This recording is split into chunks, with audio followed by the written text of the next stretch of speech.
ಕೂಟದ ಗೌರವಾಧ್ಯಕ್ಷರು. ಎರಡನೇದಾಗಿ ಮುಖ್ಯವಾದ ಸಂಗತಿ ಇದೆ. ತಮಗೆಲ್ರಿಗೂ ಗೊತ್ತೇ ಇದೆ, ನಿಮ್ಮ ಪತ್ರಿಕೆಗಳ ಮುಖಾಂತರ ಇಡೀ ರಾಜ್ಯದಲ್ಲಿ ಸಾರಿಗೆ ನೌಕರರ ಕುಂದುಕೊರತೆ ಮತ್ತು ಅವರ ಸಂಬಳ ಸಾರಿಗೆಗಳ ಬಗ್ಗೆ ಸರ್ಕಾರ ಏನು ನಿಲುವು ತಗೊಂಡಿದೆ, ಸರ್ಕಾರ ವಿಳಂಬ ನೀತಿ ತೋರಿಸಿ ಅವರಿಗೆ ಬರಬೇಕಾದಂಥ ಸವಲತ್ತನ್ನ ನೀಡ್ತಿಲ್ಲ ಅನ್ನೋ ಪ್ರಚಾರನ ತಮ್ಮಿಂದನೇ ಇಡೀ ರಾಜ್ಯದ ಮೂಲೆ ಮೂಲೆಗೆ ತಲುಪಿಸಿದ್ರ. ಅದಕ್ಕೆ ಮೊಟ್ಟ ಮೊದಲನೇದಾಗಿ ತಮ್ಮೆಲ್ಲರಿಗೂ ಕೂಡ ನಾನು ಧನ್ಯವಾದ ಅರ್ಪಿಸ್ತೀನಿ. ಏನಂದರೆ, ಕಳೆದ 1 ವರ್ಷದಿಂದ ಸತತವಾಗಿ ನಾವು ನಮ್ಮ ಬೇಡಿಕೆನ ಮುಂದಿಟ್ಕೊಂಡು ಸರ್ಕಾರದ ಮುಂದೆ ಒತ್ತಾಯ ತಂದು ಮಾತುಕತೆಗೆ ಹೋಗಿ 4 ಸತಿ ನಾವು ಈ ರಾಜ್ಯದ ಇವರು ಮುಖ್ಯಮಂತ್ರಿಗಳು ಶ್ರೀಮಾನ್ ಸಿದ್ದರಾಮಯ್ಯನವರು ಮತ್ತು ಅವರ ಎಲ್ಲ ಅನುಯಾಯಿಗಳ ಜೊತೆ ಮಾತುಕತೆಗೆ ಚರ್ಚೆ ಮಾಡಿದ್ದೀವಿ. 4 ಸಭೆಗಳಲ್ಲಿ ಚರ್ಚೆ ಮಾಡಿದಾಗಲೂ ಕೂಡ ನಮಗೆ ಸಿಕ್ಕಿರೋದೇನೆಂದರೆ ಕೇವಲ ನಿರುತ್ಸಾಹದ ಒಂದು ವಾತಾವರಣ. ಒಂದು positive approach we are unable to see from the government. 1,20,000 ಎಂಪ್ಲಾಯೀಸ್ಗಳು, 1,20,000 ನೌಕರರು ಇವತ್ತು ರಾಜ್ಯದ ಮೂಲೆ ಮೂಲೆಯಿಂದ ಇಡೀ ನಮ್ಮ ರಾಜ್ಯದ 4 ಕೋಟಿ ಜನ ಪ್ರಯಾಣಿಕರನ್ನು ಪ್ರತಿದಿನ ಸಾಗಿಸ್ತಾ ಇದ್ದಾರೆ ಹಗಲು ರಾತ್ರಿ. ಈ ರಾಜ್ಯದ ಸಾರಿಗೆ ಸಂಸ್ಥೆಗಳಿಗೆ 4 ಸಂಸ್ಥೆಗಳಿವೆ. ಈ ರಾಜ್ಯದ 4 ಸಂಸ್ಥೆಗಳಿಗೂ ಉನ್ನತವಾದಂಥ ಈ ಸಾರಿಗೆ ಸಂಸ್ಥೆ ಒಳ್ಳೆ ಸೇವೆ ಕೊಡ್ತಾ ಇದೆ, ಸಾರ್ವಜನಿಕರಿಗೆ ಉತ್ತಮವಾದಂಥ ಒಂದು ವಹಿವಾಟು ನಡೆಸ್ಕೊಂಡು ಬರ್ತಾ ಇದೆ ಅಂತೇಳಿ ರಾಷ್ಟ್ರದಲ್ಲೇ ಆಗಲಿ ಅಂತಾರಾಷ್ಟ್ರೀಯವಾಗಿ ಸುಮಾರು 100ಕ್ಕೂ ಹೆಚ್ಚು ಈ ಪಾರಿತೋಷಿಕಗಳನ್ನ ಕೊಟ್ಟಿದ್ದಾರೆ. ಇದರದ್ದು ಕೇವಲ ಯಾರೋ ಒಬ್ಬರು ಮ್ಯಾನೇಜಿಂಗ್ ಡೈರೆಕ್ಟರ್ ಆಗಲಿ ಇಲ್ಲ ಟ್ರಾನ್ಸ್ಪೋರ್ಟ್ ಮಿನಿಸ್ಟರ್ ಆಗಲಿ ಇನ್ಯಾರೋ ಕೂತ್ಕೊಂಡ್ಬಿಟ್ಟು ಈ ಪಾರಿತೋಷಿಕಕ್ಕೆ ಕಾರಣ ಅಲ್ಲ. ಇಡೀ ರಾಜ್ಯದ ಮೂಲೆ ಮೂಲೆಯಲ್ಲಿ 1,20,000 ಜನ ನೌಕರರ ಪರಿಶ್ರಮ, ಪರಿತ್ಯಾಗ ಮತ್ತು ಅವರ ನಿರಂತರ ಸೇವೆ ಏನಿದೆ ಹಗಲು ರಾತ್ರಿ. ಯಾವ ಸರ್ಕಾರಿ ನೌಕರರು ಇವತ್ತು ನಾವು ನೋಡ್ತೀವಿ ಜನರಲ್ ಹಾಲಿಡೇಸನ್ನೇ ಮನೇಲಿ ರಜೆ ಆಗ್ತದೆ, ಬೇರೆ ಇನ್ಯಾವುದೋ ಒಂದು ಘೋಷಣೆ ಆಯಿತು, ಯಾರೋ ಸತ್ರು ಒಂದು ರಜಾ ಕೊಟ್ಟಿರ್ತಾರೆ ನಮ್ಮ ಸರ್ಕಾರ. ಅಂಥ ಸಂದರ್ಭದಲ್ಲೂ ಮನೆಯಲ್ಲಿ ಸರ್ಕಾರದ ನೌಕರರು ಬೇರೆಯವರೆಲ್ಲ ಇರ್ತಾರೆ. ಆದರೆ ಸಾರಿಗೆ ಸಂಸ್ಥೆ ನೌಕರರು ಹಗಲು ರಾತ್ರಿ ಯಾವ ಒಂದು ಪರಿಸ್ಥಿತಿ ವಾತಾವರಣ ಎಂಥದ್ದೇ ಆದರೂ ಕೂಡ ಪರಿಶ್ರಮ ನೀಡಿ ಉತ್ತಮವಾದಂಥ ಸೇವೆ ಕೊಡ್ತಾ ಇದ್ದು, ಅದಕ್ಕೆ ಕಾರಣವಾಗಿ ಇವತ್ತು ಈ ಸಾರಿಗೆ ಸಂಸ್ಥೆಗೆ ಬೇಕಾದಷ್ಟು ಪಾರಿತೋಷಿಕಗಳು ಬಂದಿದೆ. ಈ ಪಾರಿತೋಷಿಕಗಳು ತಗೊಳ್ಳೋಕ್ಕೆ ಯಾವುದೇ ಎಂಪ್ಲಾಯಿನ ಜೊತೆಗೆ ಬಾ, ಈ ಡೆನ್ಮಾರ್ಕ್ ಕರ್ಕೊಂಡು ನೀನು ಕಾರಣ, ಈ ಒಂದು ಇಡೀ ನೌಕರರ ಸಮೂಹಕ್ಕೆ ನೀನೊಬ್ಬ ಒಂದು ಸಾಂಕೇತಿಕವಾಗಿ ನಿಮ್ಮನ್ನು ಕರ್ಕೊಂಡು ಹೋಗ್ತೀನಿ ಅಂತ ಅವ್ರು ಹೋಗಲ್ಲ. ಹೋದರೆ ಯಾರು ಹೋಗ್ತಾರೆ? MDಗಳು ಹೋಗ್ತಾರೆ, ಅವ್ರುಗಳು ತೊಗೊಂಡು ಬರ್ತಾರೆ. ಆದರೆ ಈ ಸಂಬಳ ಸಾರಿಗೆ ವಿಚಾರಕ್ಕೆ ಬಂದಾಗ ಅವ್ರು ಹೇಳ್ತಾ ಇರೋದೇನೆಂದರೆ ನಮ್ಮಲ್ಲಿ ಹಣ ಇಲ್ಲ. ಸ್ವಾಮಿ, ನಾನು ಕೇಳೋದಿಷ್ಟೇ ಸರ್ಕಾರಕ್ಕೆ, ಏನು ಈ ಸಾರಿಗೆ ಸಂಸ್ಥೆ ಜಗತ್ತಿನಲ್ಲಿ ಯಾವುದಾದ್ರು ಒಂದು ಸಂಸ್ಥೆ ಲಾಭ ಮಾಡ್ತಿರೋದನ್ನು ತೋರಿಸ್ಕೊಡಿ ನೋಡೋಣ. ಅಲ್ಲಿ ನೌಕರರಿಗೆ ನಷ್ಟ ಅಂತ ಹೇಳ್ಬಿಟ್ಟು ಸಂಬಳ ಕೊಡ್ತಾ ಇಲ್ವಾ? ಆಂಧ್ರದಲ್ಲಿ ಇವತ್ತು ಸಾರಿ ಸಮಾನ ವೇತನ ಅಂದರೆ ಸರ್ಕಾರಿ ನೌಕರರಿಗೆ ಏನು ಕೊಡ್ತಾ ಇದ್ದಾರೆ ಸಂಬಳ ಸಾರಿಗೆ? ತೆಲಂಗಾಣದಲ್ಲಿ ಕೊಡ್ತಾ ಇದ್ದಾರೆ. ಅದೇ ರೀತಿ ಅನೇಕ ಸಾರಿಗೆ ಸಂಸ್ಥೆಗಳಲ್ಲಿ ಮತ್ತು ಅದೇ ರೀತಿ ಕಾರ್ಪೊರೇಷನ್ಗಳು, ಇದು ಲೆದರ್ ಕಾರ್ಪೊರೇಷನ್, ಆಮೇಲೆ KEBಗೆ ಫಾರ್ ಎಕ್ಸಾಂಪಲ್ ಹೇಳೋದಾದರೆ ಅಲ್ಲಿ ಸಾರಿಗೆ ಈ ಸರ್ಕಾರಿ ನೌಕರಿಗೆ ಏನು ಸಂಬಳ ಕೊಡ್ತಾ ಇದ್ದಾರೆ ಅದಕ್ಕಿಂತ ಹೆಚ್ಚು ವೇತನ ಕೊಡ್ತಾ ಇದ್ದಾರೆ. ಇವತ್ತು KEB ನಷ್ಟದಲ್ಲಿಲ್ವೇ? KPC ಪವರ್ ಕಾರ್ಪೊರೇಷನ್ ನಷ್ಟದಲ್ಲಿ ನಡೀತಾ ಇಲ್ವೇ? ಅಂದರೆ ನಷ್ಟದಲ್ಲಿ ನಡೆದರೂ ಅವ್ರಿಗೆ ಉತ್ತಮವಾದಂಥ ಸಂಬಳ ಸಾರಿಗೆ ಕೊಡಬೇಕಾದ್ರೆ ಇಡೀ ರಾತ್ರಿ ಹಗಲು ರಾತ್ರಿ ಶ್ರಮ ಸಲ್ಲಿಸ್ತಾ ಇರುವಂಥ ಈ ಸಾರಿಗೆ ನೌಕರರಿಗೆ ಮಾತ್ರ ಇವತ್ತು ಯಾವ ಮಟ್ಟಕ್ಕಿದೆ ಅಂತ ಹೇಳಿದ್ರೆ, ಸರ್ಕಾರಿ ನೌಕರರಿಗೂ ನಮಗೂ ಕೂಡ ಸುಮಾರು 26% ವ್ಯತ್ಯಾಸ ಇದೆ. ಈಗ minimum 26%, and the maximum is 92%, and an average it comes to 45%. ಯಾಕೆಂದರೆ ಇಷ್ಟು ವೇತನ ತಾರತಮ್ಯ ಇಟ್ಕೊಂಡು ನಾವು ಪರಿಶ್ರಮದ ಜೀವನ ನಡೆಸ್ತಾ ಇದ್ದೀವಿ ಸಾರಿಗೆ ಸಂಸ್ಥೆಯಲ್ಲಿ. ಅದರ ಹಿನ್ನೆಲೆಯಲ್ಲಿ ನಾವು ಮಾತುಕತೆಗಳು ನಡೆದರೆ ದುಡ್ಡಿಲ್ಲ, ಬಜೆಟ್ ಇಲ್ಲ.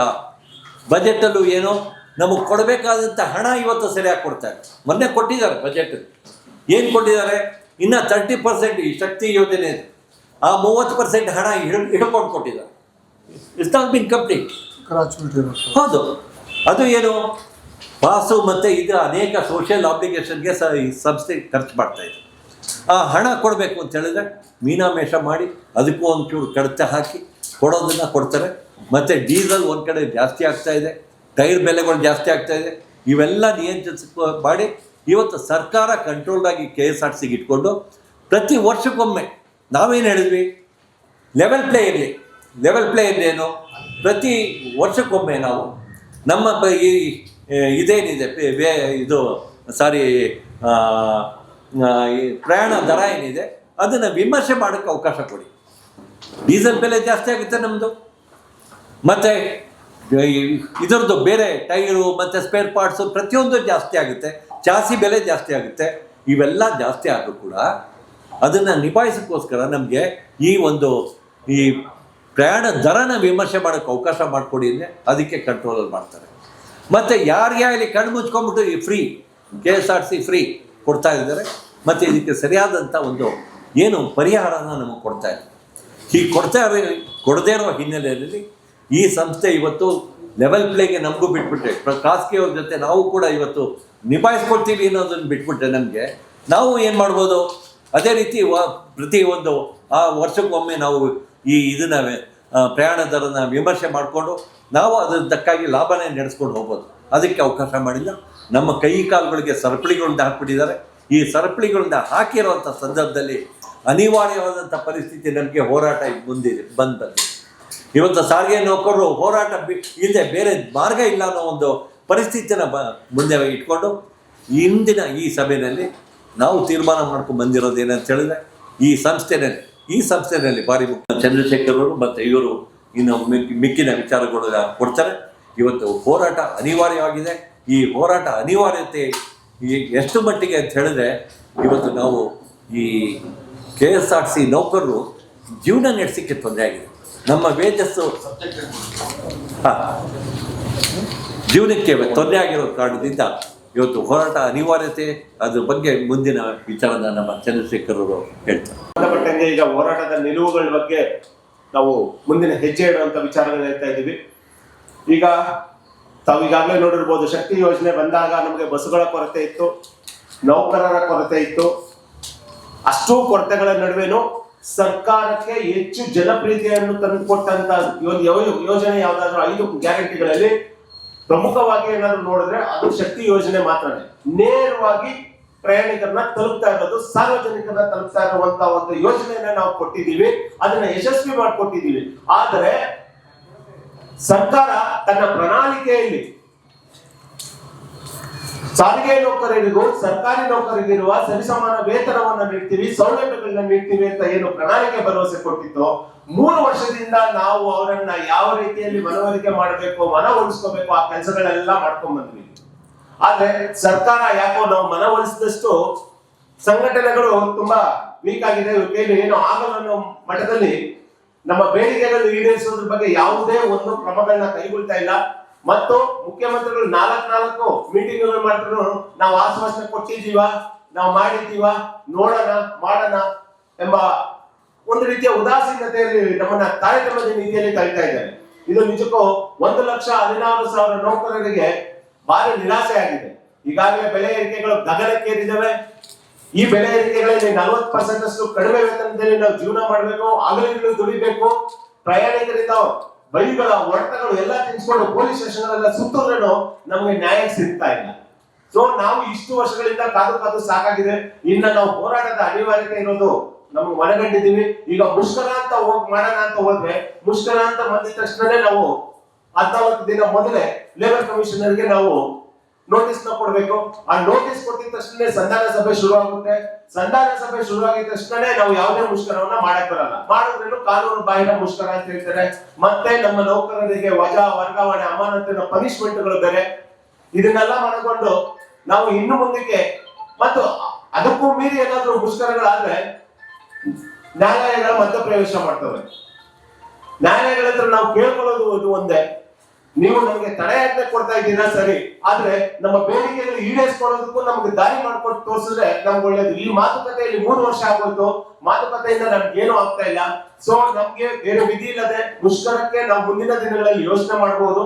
ಆದ್ರೆ ಈಗ ಮತ್ತೆ ನಾವು ಶಾಂತಿಯುತವಾದ ಹೋರಾಟವನ್ನು ನಂಬ್ಕೊಳ್ಳಕ್ಕೆ ಇದೇ ತಿಂಗಳು ಇವತ್ತು 6/4/2026 ಮಾನ್ಯ ವ್ಯವಸ್ಥಾಪಕ ನಿರ್ದೇಶಕರ ಒಂದು ಸಭೆ ಇದೆ. ಇವತ್ತು ಸಾಯಂಕಾಲ 3 ಗಂಟೆಗೆ ನಾವು ಈ ಸಭೆಯಲ್ಲಿ ಸಾರಿಗೆ ನೌಕರರ ಮುಖ್ಯ ಬೇಡಿಕೆಗಳಾದ ಪ್ರಣಾಳಿಕೆ ಭರವಸೆಯನ್ನ ಈಡೇರಿಸುವ ನಿಟ್ಟಿನಲ್ಲಿ ಕ್ರಮಗಳನ್ನ ಕೈಗೊಳ್ಳಬೇಕು. ಮತ್ತೆ 38 ತಿಂಗಳ ವೇತನದ ಹಿಂಬಾಕಿಯನ್ನ ಕೊಡ್ಲೇಬೇಕು. ನೀವು 26 ತಿಂಗಳು ಕೊಡ್ತೀನಿ, 12 ತಿಂಗಳು ಕೊಡ್ತೀನಿ, 16 ತಿಂಗಳು ಕೊಡ್ತೀವಿ, ನಾವ್ ಯಾವ್ದು ಕೇಳಲ್ಲ ಸ್ವಾಮಿ. ಯಾಕಂದ್ರೆ ಕೋವಿಡ್ ಅಲ್ಲಿ ಎಲ್ಲಾ ನಿಗಮ ಮಂಡಳಿ ಸರ್ಕಾರಗಳು ಕುಂಚಿ ಸಂಬಳ ಕೊಟ್ರೆ ಸಾರಿಗೆ ನೌಕರರನ್ನು ಮಾತ್ರ ದುಡ್ಸಿದ್ದೀರಾ. ನೀವು ಕೊಟ್ಟಿದ್ರೇನು ಅದು ನಮ್ಮ CL, CML, EL ತಗೊಂಡಿದ್ದೀರಾ. ಇಷ್ಟೆಲ್ಲ ನಾವು ತ್ಯಾಗ ಬಲಿದಾನಗಳು ಮಾಡಿ ಕೋವಿಡ್ ಅಲ್ಲಿ ನಾವು ಸುಮಾರು 200ಕ್ಕೂ ಹೆಚ್ಚು ನೌಕರರು ತೀರೋಗಿದ್ದಾರೆ ನಮ್ಮ ಸಂಸ್ಥೆಯ ನೌಕರರು. ಆದ್ರೆ ನಮಗೆ ಪರಿಹಾರ 30 ಲಕ್ಷ ಕೊಟ್ಟಿರೋದು ಮಾತ್ರ ಕೇವಲ 7ರಿಂದ 8 ಜನ ಕೊಟ್ಟಿದ್ದಾರೆ ಅಷ್ಟೇ ಸರ್. ಇನ್ನು ಬಾಕಿ ಅವ್ರಿಗೆ ಇನ್ನು ಕೋರ್ಟಲ್ಲಿ ಇದ್ದಾರೆ ಅವರು.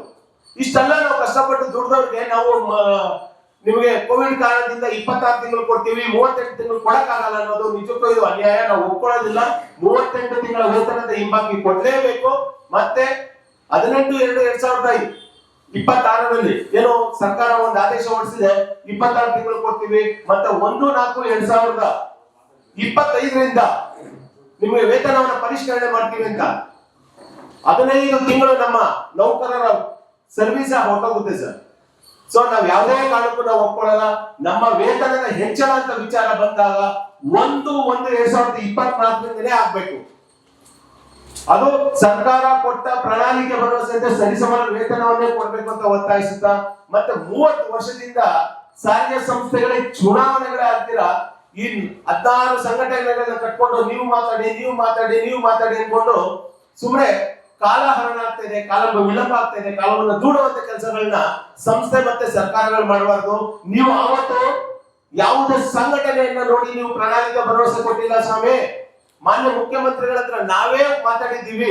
ನಮ್ಮ ಮುಖ್ಯಸ್ಥರು ನಮ್ಮ ಪ್ರೊಫೆಸರ್ ರಾಧಾಕೃಷ್ಣ ಸರ್ ಇದ್ದಾರೆ, ಪ್ರಣಾಳಿಕೆ ಸಮಿತಿಯ ಉಪಾಧ್ಯಕ್ಷರು ಮತ್ತು ಇತರ ಎಲ್ಲ ನಾಯಕರುಗಳೆಲ್ಲಾನು ಕೂತು ಮಾನ್ಯ ಮುಖ್ಯಮಂತ್ರಿಗಳ ಹತ್ರ ಮಾತಾಡಿದಾಗ ಸರ್ಕಾರಿ ನೌಕರರಂತೂ ಮಾಡಕ್ಕಾಗಲ್ಲಪ್ಪ, ಸರ್ಕಾರಿ ನೌಕರರಿರುವ ವೇತನವನ್ನು ನಾವು ಕೊಡ್ತೀವಿ ಅಂತ ಅವರು ಆಶ್ವಾಸನೆ ಕೊಟ್ಟ ಮೇಲೆ ನಾವು ಸಾರಿಗೆ ನೌಕರರು ಕುಟುಂಬ ಸದಸ್ಯರು ಮನೆಗೂ ತೆರಳಿ ನಾವು ಕಾಂಗ್ರೆಸ್ ವೋಟ್ ಮಾಡಿ ಅಂತ ಹೇಳಿದೀವಿ. ಆದ್ರೆ ಆ ಒಂದು ಋಣವನ್ನ ಸರ್ಕಾರ ತೀರಿಸ್ಕೊಳ್ದೆ ಮತ್ತೆ ಅದೇ 40 ವರ್ಷಗಳಿಂದ ನಡ್ಕೊಂಡ್ ಬರ್ತಾ ಇರೋ ಅವೈಜ್ಞಾನಿಕ ಪದ್ಧತಿನೇ ನಾವು ಮಾಡ್ತೀವಿ ಅನ್ನೋದು ನಾವು ಸತ್ಯವನ್ನು ನಾವು ಒಪ್ಕೊಳ್ಳುವಂತ ವಿಚಾರನೇ ಅಲ್ಲ. ಪ್ರಣಾಳಿಕೆ ಭರವಸೆ ಏನ್ ನಡೀತೀರಾ ನುಡಿದಂತೆ ನಡೆಯುವಂತ ಸರ್ಕಾರ ಅಂತ ಹೇಳ್ಕೊಳ್ಳೋ ತಾವುಗಳು ಸಾರಿಗೆ ನೌಕರರು ಸಹ ನುಡಿದಂತೆ ನಡೆಯುವ ಸರ್ಕಾರ ಅಂತ ತೋರಿಸ್ಕೊಡ್ಬೇಕು. ಅದಕ್ಕೋಸ್ಕರ 8ನೇ ತಾರೀಕು ಚಿತ್ರದುರ್ಗದ ಜಿಲ್ಲಾಧಿಕಾರಿಗಳಿಗೆ ಮಾನ್ಯ ಮುಖ್ಯಮಂತ್ರಿಗಳಿಗೆ ಪತ್ರ ರವಾನೆ ಮಾಡುವ ಮೂಲಕ ಅಲ್ಲಿಂದ ಪಾತ್ರ ಶುರು ಮಾಡಿ ಬೆಂಗಳೂರವರೆಗೂ ಬರ್ತೀವಿ. ಬೆಂಗಳೂರಲ್ಲಿ 21ನೇ ತಾರೀಕು ತಲುಪ್ತೀವಿ. ಈಗಾಗಲೇ ಅನಿರ್ದಿಷ್ಟಾವಧಿ ಉಪವಾಸ ಸತ್ಯಾಗ್ರಹ ಮಾಡಬೇಕು ಅಂತ ನಾವು ನಿರ್ಧಾರ ಮಾಡಿದ್ದೀವಿ. ಇದಕ್ಕೆ ಸಂಬಂಧಪಟ್ಟಂಗೆ ಫ್ರೀಡಂ ಪಾರ್ಕ್ ಅನಿರ್ದಿಷ್ಟಾವಧಿಗೆ ಉಪವಾಸ ಸತ್ಯಾಗ್ರಹ ಮಾಡಕ್ಕೆ ಸ್ಥಳ ಕೊಡಲ್ಲ ಅಂತ ಪೊಲೀಸರು ಹೇಳ್ತಾರೆ. ಅದಕ್ಕೂ ಸಂಬಂಧಪಟ್ಟಂಗೆ ನ್ಯಾಯಾಲಯದಲ್ಲಿ ನಾವು ನ್ಯಾಯಾಲಯದ ಮೊರೆ ಹೋಗ್ತೀವಿ. ನಂತರ ನಾವು ಅಲ್ಲಿಂದ ಬಂದು ಇಲ್ಲಿ ಅನಿರ್ದಿಷ್ಟಾವಧಿ ಉಪವಾಸ ಸತ್ಯಾಗ್ರಹ ಕೈಗೊಳ್ತೀವಿ. ನಮ್ಮ ಬೇಡಿಕೆ ಈಡೇರೋವರೆಗೂ ಯಾವುದೇ ಕಾರಣಕ್ಕೂ ನಾವು ಈ ಸರಿ ಬಿಡಲ್ಲ. ನಮಗೆ 38 ತಿಂಗಳ ವೇತನ ಹಿಂಬಾಕಿಯನ್ನು ಕೊಡಬೇಕು. 1/1/2024 ಸಾರಿಗೆ ನೌಕರರಿಗೆ ಪ್ರಣಾಳಿಕೆ ಭರವಸೆಯಿಂದ ಸರಿಸಮಾನ ವೇತನವನ್ನು ನೀಡಬೇಕು, ಚುನಾವಣೆಗಳನ್ನ ನಡೆಸಬೇಕು ಅಂತ ಒತ್ತಾಯಿಸಿ ಈ ಹೋರಾಟವನ್ನು ಹಮ್ಮಿಕೊಳ್ತಾ ಇದ್ದೀನಿ. ನಾನು ಚಂದ್ರಶೇಖರ, KSRTC ನೌಕರ ಕೂಟದ ರಾಜ್ಯಾಧ್ಯಕ್ಷರು. ಈಗ ನಮ್ಮ ಒಕ್ಕೂಟದ ಸಲಹೆಗಾರರಾದ ರಾಧಾಕೃಷ್ಣ ಸರ್ ಅವರು ಮಾತಾಡ್ತಾರೆ. ಸಂಬಂಧಪಟ್ಟ ಅಧಿಕಾರಿಗಳ ಹತ್ರ ಮತ್ತು ಮುಖ್ಯಮಂತ್ರಿಗಳ ಹತ್ರ, ಸಾರಿಗೆ ಸಚಿವರ ಹತ್ರ ಮೀಟಿಂಗ್ ಮಾಡಿದ್ವಿ. ಪ್ರತಿ ಮೀಟಿಂಗ್ನಲ್ಲೂ ಕೂಡ ನಮ್ಮ ಕಣ್ಣರೆಸುವಂತಹ ಒಂದು ತಂತ್ರಗಾರಿಕೆ ನಡೀತದೆ. ಕಣ್ಣರೆಸುವಂತಹ ತಂತ್ರಗಾರಿಕೆ ದೇಶಾವರಿ ಮಾತುಗಳೇ ಬರ್ತವೆ. ನಮ್ಮ ಆಳುವ ನಾಯಕರಿಲ್ಲ. ಆದ ಕಾರಣ ನಮ್ಮೆಲ್ಲ ಸ್ನೇಹಿತರು, ನಾನು ಒಬ್ಬ ಮೇಷ್ಟ್ರಾಗಿ ಪ್ರಿನ್ಸಿಪಲ್ ಆಗಿ ಸಾರಿಗೆ ನೌಕರರ ಜೊತೆ ಯಾಕೆ ಸೇರ್ಕೊಂಡಿದ್ದೀನಿ ಅಂದರೆ, ಅವರ ಎಲ್ಲ ಬೇಡಿಕೆಗಳು 100ಕ್ಕೆ 100% ಅದು ಒಪ್ಪತಕ್ಕದ್ದು. ಒಬ್ಬ ಸಾರಿಗೆ ನೌಕರ ಡ್ರೈವರ್ಗೆ 19,000 ರೂಪಾಯಿ ಸಂಬಳ ಇದ್ದರೆ 40,000 ರೂಪಾಯಿ KSTDC ಡ್ರೈವರ್ಗೆ ಸಿಗ್ತದೆ. ಅವ್ರಿಗೆ ಅಷ್ಟು ಸಿಗ್ಬೇಕು 40,000 ರೂಪಾಯಿ ದಿವಸದಲ್ಲಿ. ಆದರೆ ಒಬ್ಬ ಡ್ರೈವರ್ಗೆ, ಒಬ್ಬ ಕಂಡಕ್ಟರ್ಗೆ, ಒಬ್ಬ ಪೇಂಟರ್ ಆಗಿ ಅಲ್ಲಿಗೆ ಬಂದವನು ಪೇಂಟರ್ ಆಗಿಯೇ ಇರೋ ಹಾಗೆ, ಒಬ್ಬ ಪಂಕ್ಚರ್ ಮಾಡೋವನು ಪಂಕ್ಚರ್ ಮಾಡುವ ಹಾಗೆ ಇರೋ ಹಾಗೆ, ಒಬ್ಬ ಮೆಕ್ಯಾನಿಕಲ್ ಕೆಲಸ ಮಾಡುವವನು ಹಾಗೇ ಇರೋ ಹಾಗೆ ಜೀವನ ಪೂರ್ತಿ. ಅದು ಅಲ್ಲದೆ ಬೆಂಗಳೂರು ನಗರದಲ್ಲಿ ಬಸ್ಸುಗಳಿಗೆ ಇಷ್ಟು ಒತ್ತಡ ಇದೆ ಸಾರಿಗೆದು. ಒಂದು ಗೆರೆ ಬಂದರೆ ಡ್ರೈವರ್ಗೆ ಪನಿಷ್ಮೆಂಟು. ಒಂದು ರೀತಿಯಲ್ಲಿ ಸಂಬಳದ ಜೊತೆಗೆ ಅತ್ಯಂತ ಅಮಾನವೀಯವಾಗಿ ಸಾರಿಗೆ ನೌಕರರ ಡ್ರೈವರ್ಸ್, ಕಂಡಕ್ಟರ್ಸ್, ಮೆಕ್ಯಾನಿಕ್ಸ್ ಎಲ್ಲ ನೋಡ್ಕೊಳ್ತಾರೆ. ನನ್ನ ಜೊತೆಗಿರುವಂಥ ಇವರೆಲ್ಲ ಹಿರಿಯರು. ತಮ್ಮ ಇಡೀ ಜೀವಮಾನವನ್ನು ಅವರು ಈ ಸಾರಿಗೆ ಸಂಸ್ಥೆಯ ನೌಕರರ ಹಿತಕ್ಕಾಗಿ ಮುಡಿಪಿಟ್ಟು ಶಿಕ್ಷೆಗೂ ಒಳಗಾದವರು, ಸುಮ್ಮನೆ ಶಿಕ್ಷೆಗೂ ಒಳಗಾದವರು. ಆದ ಕಾರಣ ನಾವು ಕೇಳ್ಕೊಳ್ತೀವಿ, ಸರ್ಕಾರ ಇದು ಹಾದಿ ತಪ್ಪವಾಗಿ ಮಾಡಬಾರ್ದು. ಒಳ್ಳೆ ಮಾತನ್ನು ಹೇಳಿದರು ಸುರೇಶ್ ಅವರು. ಡೆನ್ಮಾರ್ಕ್ನಲ್ಲೋ, ದುಬೈನಲ್ಲೋ, ಸಿಂಗಪುರದಲ್ಲೋ ಅಂತಾರಾಷ್ಟ್ರೀಯ ಮಟ್ಟದ ಪ್ರಶಸ್ತಿಯನ್ನು ತಗೊಂಡು ಬರುವಾಗ ಒಬ್ಬ ಡ್ರೈವರ್, ಕಂಡಕ್ಟರನ್ನು ಕರ್ಕೊಂಡು ಹೋಗಿದ್ರೆ ಒಂದು ಮಾನಸಿಕವಾದಂತಹ ಸ್ಫೂರ್ತಿ ಸಿಗ್ತಾ ಇತ್ತು. ನಾವು ಆಡಳಿತ ಮಾಡೋರು, ನೀವು ಕೂಲಿ ಕೆಲಸ ಮಾಡೋರು ಅನ್ನುವಂಥ ಒಂದು ಆಟಿಟ್ಯೂಡಿಂದಾಗಿ ಈ ರೀತಿ ಇದು ನಡೀತದೆ. ಅದು ಏಕಾದರೂ ಮಾಡ್ಕೊಳ್ಳಿ. ಆದರೆ ತೆಲಂಗಾಣದಲ್ಲಿ, ಆಂಧ್ರದಲ್ಲಿ, ತಮಿಳುನಾಡಿನಲ್ಲಿ ಮತ್ತೆ ತೆಲಂಗಾಣದಲ್ಲಿ ಕಾಂಗ್ರೆಸ್ ಸರ್ಕಾರ ಇಲ್ಲ. ಕೇರಳದಲ್ಲಿ ಅವರು ಸರ್ಕಾರಿ ನೌಕರರು ಅಂತಲೇ ಟ್ರೀಟ್ ಮಾಡಿದರೆ, ನಾವು ಸರ್ಕಾರಿ ನೌಕರರು ಅಂತ ಟ್ರೀಟ್ ಮಾಡಬೇಕಂತ ಕೇಳಿದ್ದಿಲ್ಲ. ನಾವು ಕೇಳ್ತಾ ಇರೋದು ಅವರಿಗೆ ಕೂಡ ಸಮಾನವಾದ ವೇತನವನ್ನು ಕೊಡಿ. ನಿಮ್ಮ ಮ್ಯಾನಿಫೆಸ್ಟೋದಲ್ಲೇ ಹಾಕಿದ್ದೀರಿ, ನಾನು ಇದ್ದ ಮ್ಯಾನಿಫೆಸ್ಟೋ ಕಮಿಟಿಯಲ್ಲಿ ನೀವು ಹಾಕಿದ್ದೀರಿ, ಅದಕ್ಕೆ ಬದ್ಧರಾಗಿರಿ. ಮ್ಯಾನಿಫೆಸ್ಟೋ ಅಂತ ಹೇಳಿದರೆ ಅದೊಂದು ತರಗೆಲೆಯ ಪೇಪರ್ ಅಲ್ಲ. ಮ್ಯಾನಿಫೆಸ್ಟೋ ಅಂದರೆ ಏನು? ಮ್ಯಾನಿಫೆಸ್ಟೋ ಅಂದರೆ ನಾವು ನಿಮಗೆ ಇದನ್ನು ಮಾಡ್ತೀವಿ, ನೀವು ಓಟ್ ಕೊಡಿ, ನೀವು ಮಾಡಿ ಸ್ವಾಮಿ, ನಾವು ಓಟ್ ಕೊಡ್ತೀವಿ ಅನ್ನೋಂಥ ಒಂದು ಒಪ್ಪಂದ ಆಗ್ತದೆ. ಅದರಲ್ಲಿ ದರ್ ಇಸ್ ಎ ಒಪ್ಪಂದ, ಒಂದು ಅಗ್ರಿಮೆಂಟ್ ಆಗ್ತದೆ, ಒಪ್ಪಂದ. ಆ ಒಪ್ಪಂದದ ಬ್ರೀಚ್ ಆಫ್ ಟ್ರಸ್ಟ್ ಮಾಡೋದಿದೆಯಲ್ಲ, ದುಡ್ಡಿಲ್ಲ ಅಂದರೆ ಏನು ಮಾಡೋದು ನಾವು? ದುಡ್ಡು ಇಲ್ಲವೇ ಇಲ್ಲ, ದುಡ್ಡಿಲ್ಲ. ನಮಗೆ ಬಡ್ಜೆಟ್ನ ಬಗ್ಗೆ ನಾನು ಮಾತನಾಡೋದಿಲ್ಲ. ಸೀಮಿತವಾಗಿ KSRTC ಎಂಪ್ಲಾಯೀಸ್ ಬಗ್ಗೆ ಹೇಳ್ತಾ ಇದ್ರೆ, KEB, BWSHB ನೌಕರರಿಗೆ ಕೊಡಬೇಕಷ್ಟು. ಯಾಕೆ ಅವ್ರಿಗೆ ಕೊಡ್ತಾರೆ ಗೊತ್ತಾ ನಿಮಗೆ? ಒಂದೇ ಒಂದು ದಿವಸ KEB ಮತ್ತು ವಾಟರ್ ಸಪ್ಲೈನಲ್ಲಿ ಏರುಪೇರು ಆಗಿಬಿಟ್ರೆ ಜನ ರೊಚ್ಚಿಗೆ ಇರ್ತಾರೆ. ಆದರೆ ಸಾರಿಗೆ ನೌಕರರ ಪಾಡು ಹಾಗಲ್ಲ. ಮೆತ್ತಗೆ ಇಂಡೈರೆಕ್ಟ್ ಆಗಿ ಪ್ರೈವೇಟೈಸೇಷನ್ ನಮ್ಮ ಬೋರ್ಡ್ಗಳನ್ನು ಹಾಕೊಂಡು ನಡೆಯುವಂಥ ವ್ಯವಸ್ಥೆ ಪಿತೂರಿಯಲ್ಲಿ ನಡೀತಾ ಇದೆ. ಅದರ ಜೊತೆಗೆ ಬಡಿಯುವಂಥ ಛೇದಿಸುವಂಥ ಕೆಲಸವನ್ನು ಮಾಡ್ತದೆ ಈ ಸರ್ಕಾರ, ಅದರಲ್ಲೂ ಅಧಿಕಾರಿಗಳು. ಆದ ಕಾರಣ ನಮಗೆ ಬೇರೆ ದಾರಿ ಇಲ್ಲ. ಈ ಬೀರು ಬಿಸಿಲಿನಲ್ಲಿ ಎಲ್ಲರೂ ಚಿತ್ರದುರ್ಗದಿಂದ ಹಿಡಿದು ಬೆಂಗಳೂರಿನವರೆಗೆ 8ನೇ ತಾರೀಕಿಂದ 21ನೇ ತಾರೀಕು 20ನೇ ತಾರೀಕುವರೆಗೆ ಪಾದಯಾತ್ರೆ ಮಾಡ್ತಾರೆ. KSRTC ಸಂಸ್ಥೆಗೆ, KSRTCಗೆ ಏನು ವ್ಯತ್ಯಾಸ ಮಾಡೋದಿಲ್ಲ. ಟ್ರಾನ್ಸ್ಪೋರ್ಟೇಷನ್ಗೆ ವ್ಯತ್ಯಾಸ ಮಾಡದೆ ಉಳಿದವರೆಲ್ಲ ಪಾದಯಾತ್ರೆ ಮಾಡ್ತಾರೆ. ಅದಾದ ಬಳಿಕ ನಾವು ಬೆಂಗಳೂರಿನಲ್ಲಿ ಸ್ವರಾಜ್ಯ ಹೇಗೆ ನಮ್ಮ ಜನ್ಮಸಿದ್ಧ ಹಕ್ಕೋ, ಈ ಹಕ್ಕು ಬೇಕು, ನಾವು ಉಪವಾಸ ಕೂತ್ಕೊಳ್ತೀವಿ ಅಂತ ಹೇಳುವಂಥದ್ದು ನಮ್ಮ ಹಕ್ಕೆ. ಅದು ಇಲ್ಲ ಅಂತ ಹೇಳಿದ್ರೆ ಅದು ಪ್ರಜಾಪ್ರಭುತ್ವದ ಹೆಸರಿನಲ್ಲಿ ಮಾಡುವಂಥ ಸರ್ವಾಧಿಕಾರ ಆಗಿಬಿಡುತ್ತದೆ. ಆದ ಕಾರಣ ಸರ್ಕಾರವೇ ಪರ್ಮಿಷನ್ ಕೊಡಬೇಕು. ನಮಗೆ ಕೊಡೋದಿಲ್ಲ ಅಂಥೇಳಿ ಪೊಲೀಸ್ ಆಕ್ಷನ್ ಇತ್ಯಾದಿಗಳನ್ನು ಮಾಡಿದರೆ ಅದಕ್ಕೆ ಒಂದು ಮಿತಿ ಇದೆ, ಟಾಲರೆನ್ಸ್ ಲೆವೆಲ್ ಇದೆ. ಆ ಟಾಲರೆನ್ಸ್ ಲೆವೆಲ್ ಆದಮೇಲೆ ಸಾತ್ವಿಕ ಸಿಟ್ಟು ಹೊರಗಡೆ ಬರ್ತದೆ. ಈ 2 ವರ್ಷವೂ ಗಾಂಧಿಯ ಮಾರ್ಗದಲ್ಲಿ, ಇನ್ನೂ ಗಾಂಧಿಯ ಮಾರ್ಗದಲ್ಲೇ ಹೋಗ್ತೇವೆ. ಗಾಂಧೀಜಿಯೇ ಹೇಳಿದ್ದು ಉಪವಾಸ ಸತ್ಯಾಗ್ರಹದ ಅಸ್ತ್ರವನ್ನು ಆಯೋಜಿಸಿದ್ದು, ಪಾದಯಾತ್ರೆ ಮಾಡಿದ್ದು, ದಂಡಿಯ ಪಾದಯಾತ್ರೆ ಅವೆಲ್ಲ ಮಾಡುವವರು. ನಾವು ಪಾದಯಾತ್ರೆ ಮಾಡಿ ಬಂದು ಸರ್ಕಾರದ ಮೇಲೆ ಒತ್ತಡ ತರ್ತೀವಿ. ಸರ್ಕಾರ ನಿಜಕ್ಕೂ ಸ್ಪಂದಿಸಬೇಕು. ಇದರಲ್ಲಿ ಒಂದು ಮಾತು ಹೇಳ್ತೀನಿ, ಮಾತು ಅಪ್ರಸ್ತುತ, ದಯವಿಟ್ಟು ತಿಳ್ಕೊಬೇಡಿ ಸ್ನೇಹಿತರೆ. 1,20,000 ಜನರಲ್ಲಿ ಕೇವಲ 5,000 ಮೇಲ್ಜಾತಿಗೆ ಸಂಬಂಧಪಟ್ಟವ್ರಿಗೆ ಮಾತು ಹೇಳಬಾರ್ದು ನಾನು. ಉಳಿದವರೆಲ್ಲ OBC, ಮೈನಾರಿಟಿ, SC/ST. ಆಗಿಂದ ಮೈನಾರಿಟೀಸು, SC/ST ಜಾಸ್ತಿ ಇರುವಂಥದ್ದು, ಮೈನಾರಿಟಿ ಜಾಸ್ತಿ ಇರುವಂಥದ್ದು. ಅವರ ಹಿತ ಕಾಪಾಡ್ತೀವಿ ಅಂತ ದಿನನಿತ್ಯ ಫುಲ್ ಪೇಜ್ ಅಡ್ವರ್ಟೈಸ್ಮೆಂಟ್ ಮಾಡುವಂಥ ನೀವು ಈ ನೌಕರನ್ನು ಮಾತ್ರ 76 ಬೋರ್ಡ್ಗಳಲ್ಲಿ ಈ ನೌಕರನ್ನು ಮಾತ್ರ ಯಾಕೆ ಬಿಟ್ಟಿದ್ದೀರಿ ಸ್ವಾಮಿ? ಇದಕ್ಕೆ ಅವರ ಹತ್ರನೂ ಸಕಾರಣ ಇಲ್ಲ. ನಡೀತದೆ ಅನ್ನುವಂಥ ಒಂದು ಉದಾಸೀನ ಭಾವ ಇದೆ. ಆ ಉದಾಸೀನ ಭಾವವನ್ನು ಕಾರ್ಮಿಕರು ತಡ್ಕೊಳ್ಳೋದು ಕಷ್ಟ ಆಗ್ತದೆ. ಆದ ಕಾರಣ 8ನೇ ತಾರೀಕು ಬಿಸಿಲಿನ ನಾಡು ಅಂತ ಹೇಳ್ತಾರೆ ಚಿತ್ರದುರ್ಗಕ್ಕೆ. ಅಲ್ಲಿಂದ ಪಾದಯಾತ್ರೆ ಶುರು ಮಾಡಿ ಬೆಂಗಳೂರಿಗೆ ಬಂದು ಬಳಿಕ ಉಪವಾಸ ಸತ್ಯಾಗ್ರಹ ಅನಿರ್ದಿಷ್ಟಾವಧಿ. ಆ ಅನಿರ್ದಿಷ್ಟಾವಧಿಯಲ್ಲಿ ಫಾಸ್ಟ್ ಅಂಡ್ ಟು ಡೆತ್ ಕೆಲವರು ಕೂತ್ಕೋತಾರೋ ಅಥವಾ ಟೀಮ್ ಕೂತ್ಕೋತಾರೋ, ಅಂತೂ ನಾವು ಒಂದು ಅಂತಿಮವಾಗಿ ಸರ್ಕಾರ ಎಂಥ ಅನ್ಯಾಯ ಸ್ವಾಮಿ. ಕೊರೋನಾ ಸಂದರ್ಭದಲ್ಲಿ ಫುಲ್ ಸ್ಯಾಲರಿ ಕೊಡಲ್ಲ ನಿಮಗೆ, ಉಳಿದವ್ರಿಗೆ ಕೊಡಲಿಲ್ವೇ? ಅರ್ಧ ಕೊಡ್ತೀವಿ ಅಂದರೆ ಹೇಳಿ.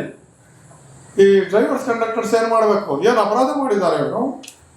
ನೋಡಿ, ಇದರಲ್ಲಿ ನಾವಿದು ಅಲ್ಲದೆ ಆ ಕಾಂಗ್ರೆಸ್ಸಿನ ನಾಯಕರಾದಂತಹ ರಾಹುಲ್ ಗಾಂಧಿ ಅವರಿಗೆ, ಮಲ್ಲಿಕಾರ್ಜುನ ಖರ್ಗೆ ಅವರಿಗೆ, ರಣದೀಪ್ ಸುರ್ಜೇವಾಲಾ ಅವರಿಗೆ ಮತ್ತು ಕೆ ಸಿ ವೇಣುಗೋಪಾಲ್ ಅವರಿಗೆ ನಾವು ಪತ್ರಗಳನ್ನು ಕರೆದು ಒತ್ತಡವನ್ನು ತರ್ತಾ ಇದ್ದೀವಿ ಅವ್ರ ಮೇಲೆ.